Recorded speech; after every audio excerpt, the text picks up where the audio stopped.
I love Pokemon. Aww. Except when I don't and I hate them. Or better said, except when we don't and we hate them. See, nothing brings the competitive Pokemon community together like hating on a fictional critter meant for 7-year-olds to play with. So we're going to be going over the most annoying Pokemon of each gen. Also, I'm not going in chronological order, but in order of the most annoying to least. Generation 4. So I hate Generation 4. I find it filled to the brim with annoying little animals. However, it's also my favorite generation and I love it a lot. Let's start with Machamp. Machamp got banned from Gen 4 OU. And let me tell you, I looked like Nicole Kidman in that photo after she got divorced from Tom Cruise. Machamp is the worst kind of annoying, which is an annoying mostly reliant on RNG. Let me explain. Take Garchomp as an example. He was banned for the clear and cut reason that he was just too good. Everyone was using him and he was uncounterable, which, like that's the respectable way to get banned. People acknowledge you're too good, so you go up a tier. Okay, fine. But Machamp got banned not because he's necessarily that good, but because of his Dynamic Punch and No Guard combo. See, Dynamic Punch is a 50% accuracy move, but with this ability No Guard, it means it's always hitting. That wouldn't be much of an issue if it wasn't for the fact that it also confuses you, emphasizing the luck aspect. Well, actually, if you didn't want to play a game with probability involved, you shouldn't play Pokemon. Shut up. I hope all your focus blast miss. It's one thing for a Pokemon to involve probability. That makes sense. It's part of the fun. But when the main reason you're running a Pokemon boils down to luck, then that Pokemon is making the tier worse and less competitive. I'm not Toji. I didn't sign up for a gambling simulator. 79! A Pokemon should have more to offer than just a luck-based strategy, which brings me to my next Gen 4 Pokemon, Jirachi. Jirachi is like if Slop was a Pokemon. There's a ton of sets that Jirachi can have. It can be a cool support mon, a calm mind sweeper, or it could be the bane of my existence. And wouldn't you know it, it's usually the bane of my existence. Jirachi has this one combination of moves that's Thunder Wave plus Iron Head. Let me remind you, because of Serene Grace, Iron Head goes up from 30% chance of flinching to a 60% chance. Combined with Thunder Wave, your chance of being flinched is a solid 70%. Insane. Well, you can actually easily counter Jirachi with Bulky Water. Wrong. Not if your Jirachi is using Thunder Wave. There are Pokemon that can counter it, kind of like Swampert or Metagross, but it doesn't really make it less annoying. Worst of all, Gen 4 is still in that grace period where Mythicals with 100 base stats all across the board are considered good because the power level is low enough. So it's not even particularly weak. Next is Breloom. If by this point you're thinking, girl, is this video just gonna be 50% Gen 4? Yes it is. It's like that saying, you always fight with the ones you love most, but I swear this is the last one for Gen 4. I considered putting this Pokemon in the Gen 3 section, but Breloom is far more annoying in Gen 4 than in any other gen. Partly because this is really when it's at its peak of its power. Breloom has a few reasons for why it's annoying. One reason is Spore. A Pokemon having a sleep move is so annoying, genuinely. I feel like that, and I was gonna say a lot of things, but I feel like the summary on Smogon for Gen 4 summarizes it very well, so I'm going to do a little dramatic reenactment of it. Breloom stands as one of the more difficult threats to cover in the tire, thanks to its unique blend of survivability and power. Breloom's access to Spore, Poison Heal ability, as well as Toxic Orbs, easy activation, and powerful grass and fighting type attacks make it one of the premier stall breakers in the tier. Spore warps the tire. Only a few Pokémon such as Defensive Latias, Zapdos, and Celebi can stomach repeated attacks while asleep. That's the big reason on why it sucks. It not only has an ability that heals it, it makes it immune to status condition, but it pretty much automatically cripples one of your Pokemon.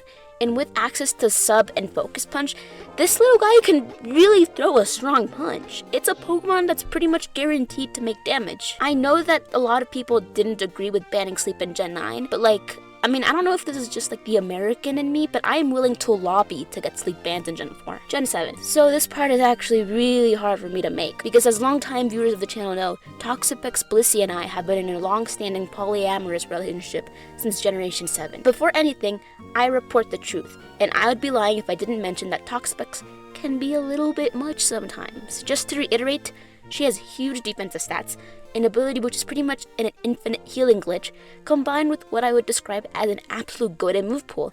However, other people would use other words to describe it, like annoying, or toxic, or cancerous. But I get it, it's annoying. Progressing competitive Pokemon can be a very difficult thing, so while I do have a purely carnal relationship with Toxapex, I can admit that just the nature of this ability can be very, very annoying and can honestly be put into question. However, as we all know in Generation 4, her move pool was nerfed. taking away moves like Knockoff and Scald. So I hope you're happy, guys. She fell to UU. People just hate to see a strong woman succeed. That's insane. Generation 6. I know that I said I wouldn't hate on a girl, but I'm making an exception for this girl. I hate Clefable. She could have been on any generation because she's always been annoying, but Gen 6 was arguably peak Clefable because that's when she got the fairy typing. But yeah, like I said, she's like a plague. However, unlike normal diseases where you normally find a cure eventually, she's only gotten stronger. She's been annoying in each gen in every single metagame. Even before she got her fairy typing, she was annoying. She seemed to be the most mundane normal Pokemon, but also seemingly unbeatable, with 2 very annoying abilities and the most unpredictable move pool. Anyways, I don't want to beat a dead horse. I think a big reason that Clefable is really infuriating is because it's a Pokemon that when you look at it on paper, it's not super noticeable. Like, yeah, good defensive typing, good ability, you can see potential. But it's not like Toxapex or Chansey or Blissey where you're like, damn, this is really gonna be difficult to break through. I don't know how I'm going to do this. It's the opposite. Clefable's stats are so mid that when you go up against her and she seems to be immortal, it just pisses you off. And then she uses Thunder Wave, and then you go from attacking every turn to attacking every 3 turns, which makes it even more annoying, and then you switch out, and then she decides to attack, and wait, she was Life Orb, and it's just annoying. Clefable is what Mew wishes it was. It's like, Mew is like the Walmart version, in my opinion. Generation 5. I have a very personal vendetta against this generation. Please don't say it's Scarfed. Please don't Scarf or Hydro or HP Ice. That was... Because this Pokemon isn't one that's widely disliked, it's just one that's been personally haunting me for months. And that's Tormentran.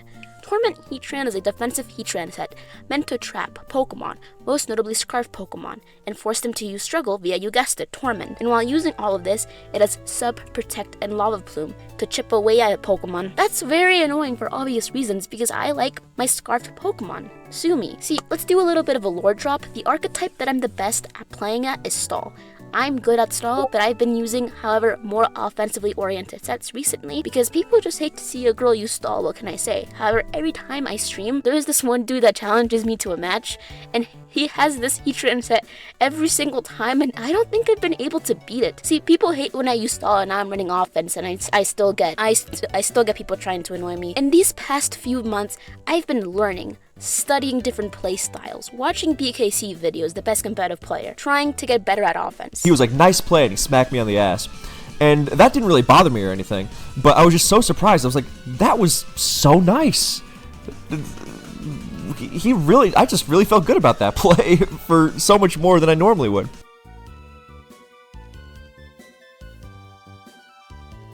But it's just been hard to play against this specific set. Now I know you're either thinking A, why not just make a team countering Torment Heatran?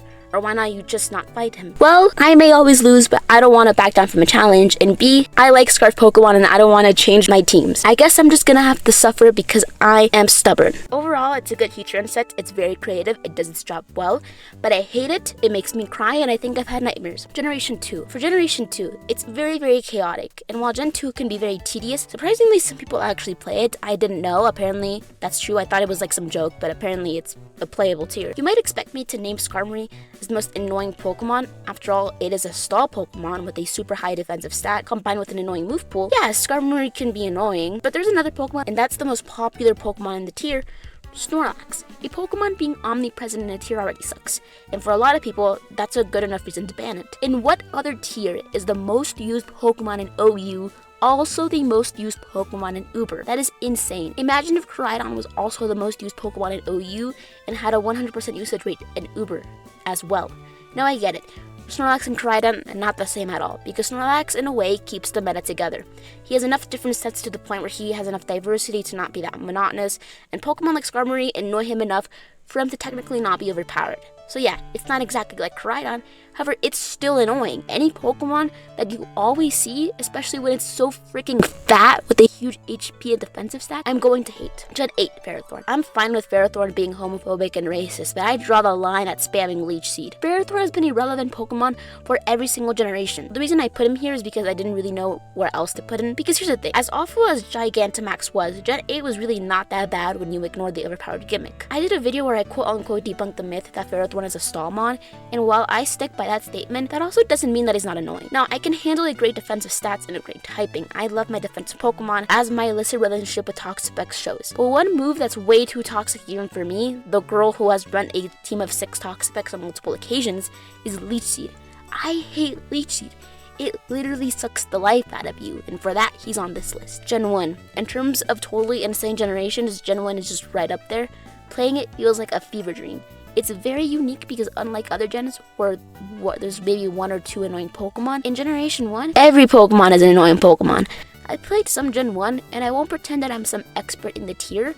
Like, this was one of my first matches on a fairly new account, and it was almost 100 turns. And a lot of that was just both of us fishing for freezes and paralysis, to be honest. So for this one, I'm picking all of the Pokemon in Gen 1. You're all annoying. Gen 9. For this gen, I asked you guys what Pokemon you find annoying, because it's topical. There were a lot of Pokemon that were brought up, from Dragonite, Kyurem, and the obligatory Goldingo. And apparently someone doesn't like Hisui and Samurott. Now, that's not the Pokemon that I chose, but I did want to talk about Hisui and Samurott as an homage to Blip, who was very vocal about not liking it. So I will do a dramatic reenactment of part of his comment. You can go read the actual thing because it's unironically very well written.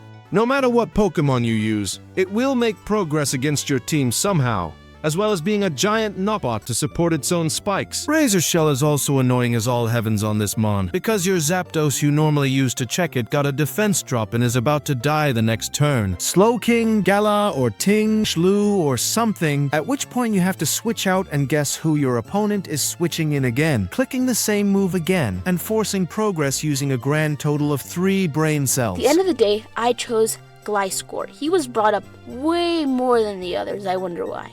I feel like Gliscor is a very interesting case because unlike Pokemon like Toxapex, who were always good and always hated, Gliscor has always been good, but has progressively gotten better and better, and also more hated and more hated.